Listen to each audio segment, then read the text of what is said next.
আধারাতে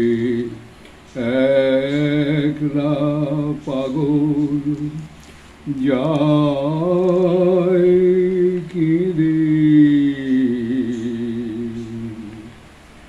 বলে শুধু বুঝিয়ে দে, বুঝিয়ে দে,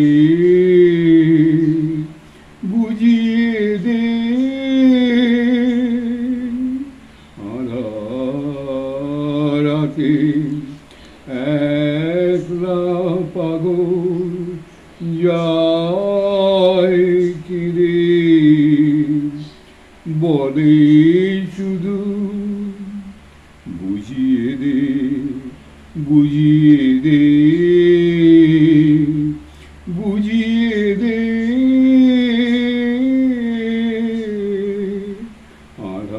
আধারাতে একলা পাগল, আমি যে তোর আলোর ছেলে, আমার সামনে দিলি আধার মেলে। আমি যে তোর আলোর ছেলে, আমার সামনে দিলি আধার মেলে। মুখ দুকালি মরি আমি শিখে।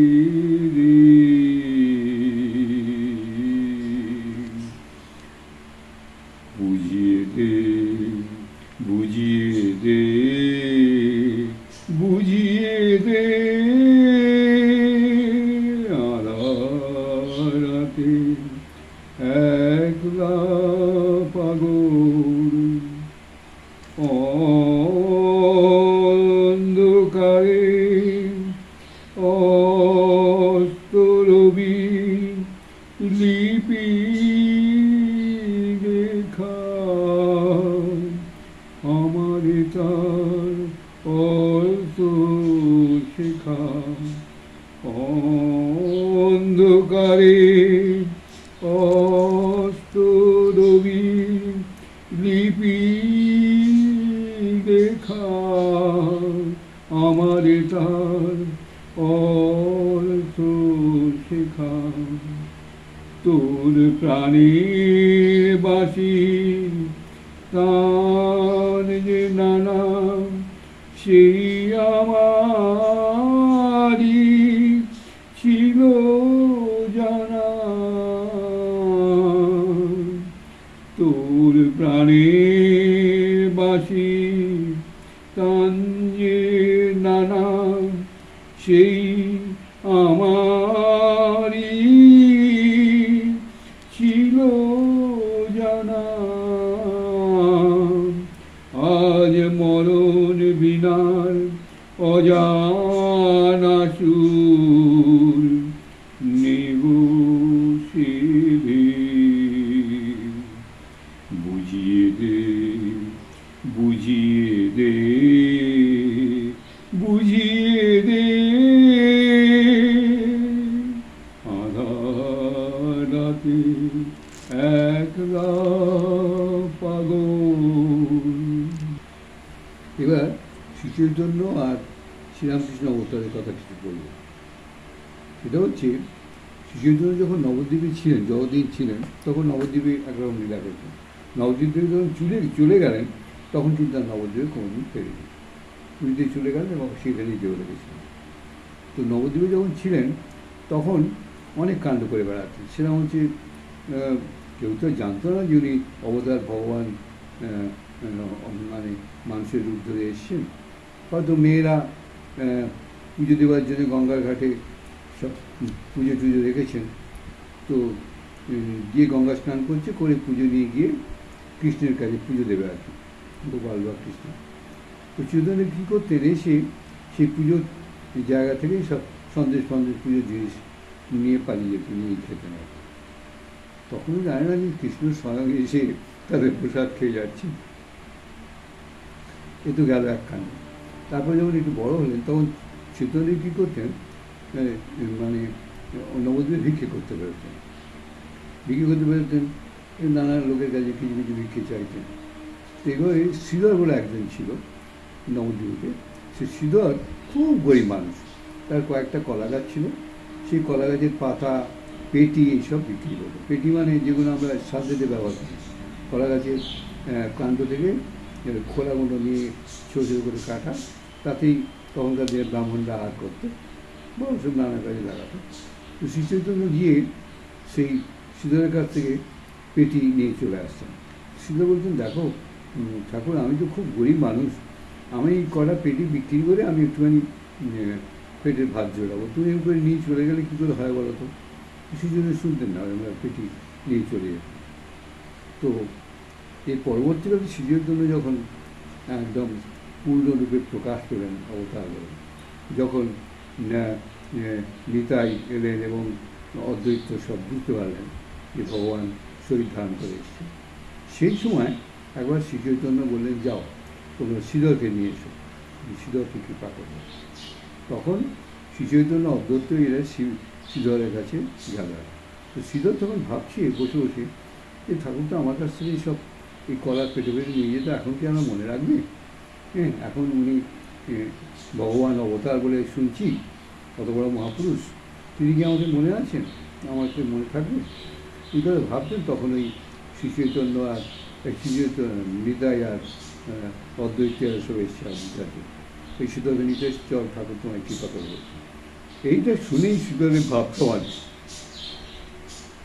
ভাব সমাধি তখন হাঁটবে কী করে? ভাব সমাধি গেলে তো হাঁটতে পারে না, পড়ে যাবে, শুয়ে থাকবে, আধা অজ্ঞান আধা জ্ঞান বা পুরোপুরি অজ্ঞানের অবস্থা। তখন অদ্বৈত নিত্যানন্দ এরা শ্রীধরকে কাঁধে করে নিয়ে গেছে। দেখুন ভগবান কীভাবে কৃপা করে। এ তো গেল।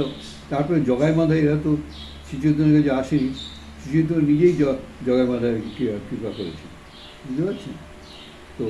যে জগাই মাধাই কলসি কলসি মেরে নিতায় মাথা মাথা ফাটিয়ে দিয়েছিল, সেই জগাই মাধাইকে শ্রীচৈতন্য উদ্ধার করবে। এ তো গেল। এবার শ্রীরামকৃষ্ণের অবতার অবস্থাতে দেখুন, গিরিশ ঘোষ তখন চৈতন্য লীলা খুব পপুলার হয়েছে, গিরিশ ঘোষ চৈতন্য লীলা। কিন্তু চৈতন্য লীলা উনি তো করতেন সব বাগবনিতাদের নিয়ে, তখন যত সব মেয়েরা পাঠ করতো সব বাগবনিতা, ওই তারা সুন্দরী, তারপরে বিনোদিনী, এরা সব আরও সব ছিল।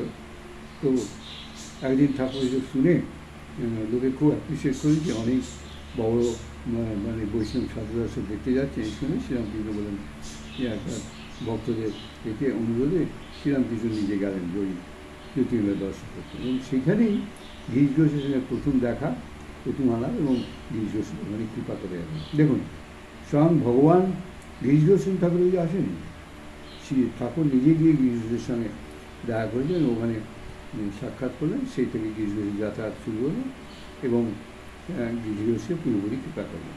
একবার গিরিশ ঘোষ তো গালাগালি দিয়ে শ্রীরামকৃষ্ণকে নিজের ঘরে চলে গেছেন, নিয়ে গিয়ে বসে আছেন, আর খুব মন খারাপ হয়ে গেছে, সব গালাগাল দিয়েছেন। তারপরে তো ভক্তরা সবাই বলছে যে ঠাকুরকে, তুমি আর আপনি আর গিরিশ ঘোষের সঙ্গে কোনো সম্পর্ক রাখবেন, এরকম কুৎসিত গালাগাল দিয়ে গেল আপনাকে নোংরাভাবে। তো ঠাকুরেরও মন খারাপ, মনটা খুব খারাপ করে বসে আছেন, গিরিশ এভাবে গালাগাল দিয়ে গেল। আবার ঠাকুর বলছি, মারবে না তো? বাপরে বাপ, ঠাকুর এই ভয় পাচ্ছে, গিরিশকে রেগে মেগে মেরে দেবে না তো, মারবে না তো? যাই হোক, শেষ পর্যন্ত গিরিশ ঘোষ হাত আর তোলেনি, গালাগাল দিয়েই চলে গেছেন। এবারে এইসব কথাবার্তা ভক্তরা যখন বলছেন ঠাকুরকে যে আপনি কখনো যাবেন না, সেই সময় রামচন্দ্র দত্ত এসে হাজির হয়েছে নিজের গাড়ি করে। এসে তখন ঠাকুর জিজ্ঞেস করছে, হ্যাঁ গো রাম, গিরিশ আমাকে গালাগালি দিয়ে গেলে কুৎসিতভাবে আমাকে, আমার তো খুব মন খারাপ। তো এইসব বলছে, ভক্তরা বলছে, এখানে উপস্থিত, ওরা তো শুনেছে, ওরা বলছে গিরিশ ঘোষের একদম সম্পর্ক নেই, তা তুমি কী বলো? রাম বলল, রামচন্দ্র দত্ত বললেন যে সে কী কথা, আপনি গিরিশ ঘোষ যা দিয়েছেন সেই গিরিশ ঘোষও বলে দিচ্ছে, গিরিশ ঘোষের কী দোষ? গিরিশ ঘোষ তো আপনি এইসবই দিয়েছেন, গালাগাল ফালাগাল, মোহাম্মদ খোঁজ, হ্যাঁ, তারপরে বেশ্যা যাওয়ার প্রবৃত্তি, এসব দিয়ে আপনি তো দিয়েছেন। কারণ রামবাবু তখন শ্রীরামকৃষ্ণকে ভগবান বলেই মেনে নিয়েছেন। তো ভগবান যা দেবে যাকে, সে তো সেরকমই হবে। এই কথা শুনে ঠাকুর বললেন যে তাহলে এক্ষুনি চল, আমি গিরিজোস যাবো বলে ঠাকুর শ্রী রামবাবুর গাড়ি করে গিরিজোসে গিয়ে তাকে আনি। এবং গিরিজোস তখন অনুশোচনায় ছটফট ছটফট করছে যে ঠাকুরকে গালাগাল দিয়ে এলাম। তখন গিরিজোস ঠাকুর যখন গেছেন তখন গিরিজোস কান্নায় ভেঙে পড়ে বলছেন যে ঠাকুর তুমি যদি আজকে না আসতে আমি বুঝতাম তুমি ভগবান নয়, তুমি অবতার এটা আমি বিশ্বাস করতাম, কিন্তু আজকে তুমি যদি না আসে তাহলে আমার বিশ্বাস চলে যেত, বিশ্বাস ভেঙে যেত যে তুমি এসছো, আমি এখন বুঝলাম যে তুমি ভগবান, তুমি তুমি সবাইকে, তোমার কোনো দূরদৃষ্টি নেই, তুমি এসে হাজির হয়েছো। এই হচ্ছে শ্রীরামকৃষ্ণ অবতারে ভগবান নিজেই ভক্তদের কাছে গিয়ে হাজির হয়। আর চৈতন্য অবতারে তো শুনলেন পুজো পাঠ।